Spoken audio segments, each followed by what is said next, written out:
Hello friends, welcome in this video.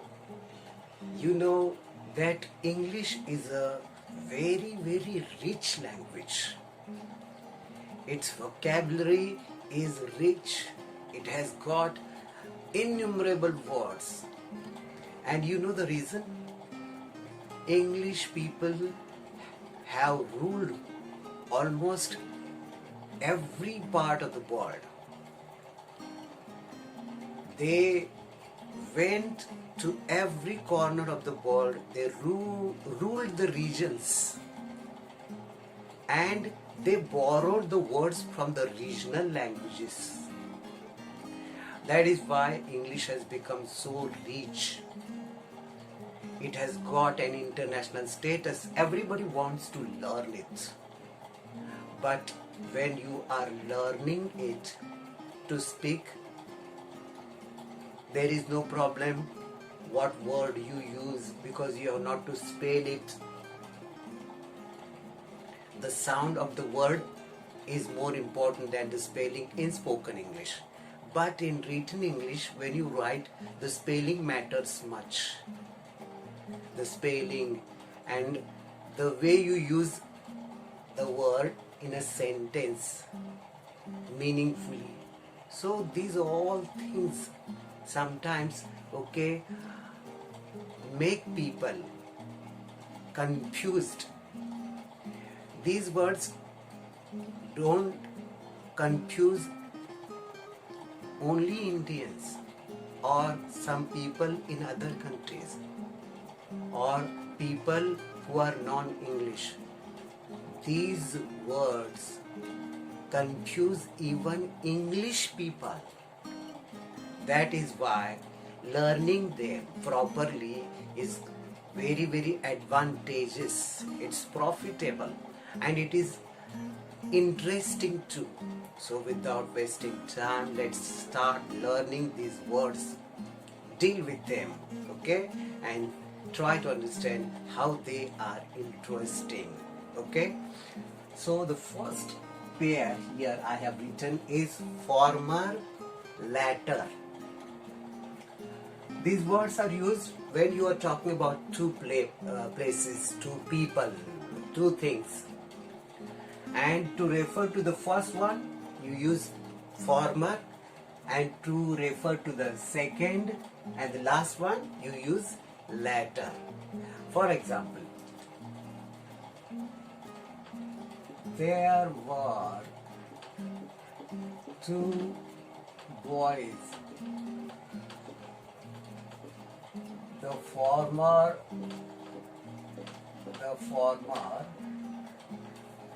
was a bit fat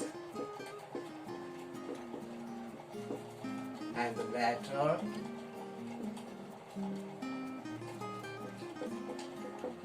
was thin. So now you know that you are using former, latter. Former you use to refer to the first boy, and latter you use to refer to the second or the last one, because we are talking about only two boys. So now it is very clear that former is used to refer to the first of the two, and latter is used to refer to the second of the two. So this is now very easy to know that former and latter are the words which will not confuse us any longer. But look at latter. There's one more word which you may confuse with this, later. This is later. This has got two T's. This has got one T. And later means afterwards. Later means after words. So you can see that later, the pronunciation, give attention to the pronunciation also. Later, latter. Now you know that we have dealt with three words: former, latter and later. Let us move to the second pair here. Forward, forwards. Both these words can be used as adverbs. Like here, in the examples, we can make the meanings more clear. Can you drive your car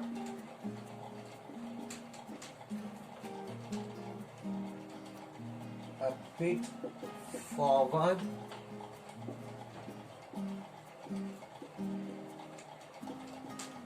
Or in the place of forward, you can use forwards. Both the words here are adverbs. So you can use forward, forwards as adverbs. If any other word ending in ward, means W-A-R-D, or with S, if it is ending in W-A-R-D, or if it is ending in S after that, both of them can be used as adverbs, like backwards, homewards, upwards. They can be used as adverbs. Means the same rule applies to all these words: forward, forwards, backward, backwards, homeward, homewards, upward, upwards. So now you know that these both of them can be used as adverbs. But be careful when you are using this verbal phrase, because look forward to means wait eagerly, wait curiously.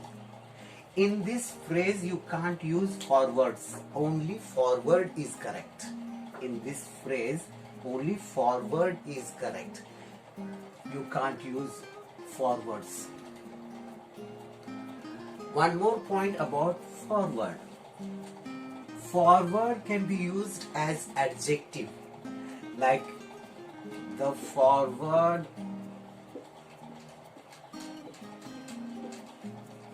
part of the vehicle. The forward part of the vehicle. Forward here is working as an adjective. It is an adjective here. You can use forward as adjective, but you can't use forwards as adjective. So now it is very interesting. These words can be used as adverbs, but only forward can be used as an adjective. You can use forward in this verbal phrase, look forward to. You can't use forwards in this verbal phrase. So this is very interesting.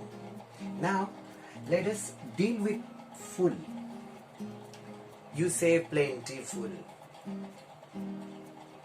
You say handful. You say cupful. Okay? When you use FUL, that becomes adjective. For example, hand. When you use FUL, it becomes handful. Or cupful. Or beauty plus full is beautiful. But what is the danger? Some people may use double L place of one L, they may use double L. Never use double L in these words. Handful, cupful, beautiful. Only one L comes in these words. Never two L's. So this you have to understand. And now there are some words. There are nouns. They end in full. When they are nouns, you may want to make plurals of them. Plurals of them. For example, when you say a handful of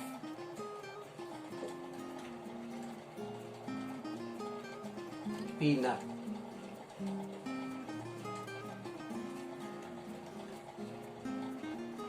you can see that when you want to make plural of handful, you have to say handfuls. Handfuls of peanuts or handful of peanuts. It means that when you use or when you want to make plural of these words, you can't say hands full. Some people,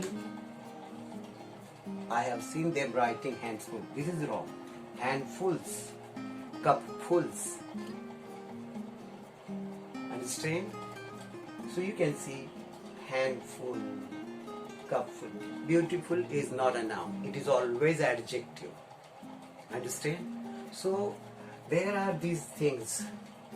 If you know them clearly, then your English, written English, will be more clear. You will write more confidently. And the gain and the profit or the advantage of all these things is your confidence, and you can get more and more promotion, more and more promotions if you are in a job, or if you are taking an examination, you are confident to get more and more marks. So I think this is enough for today's video. I say goodbye. Thank you. Take care.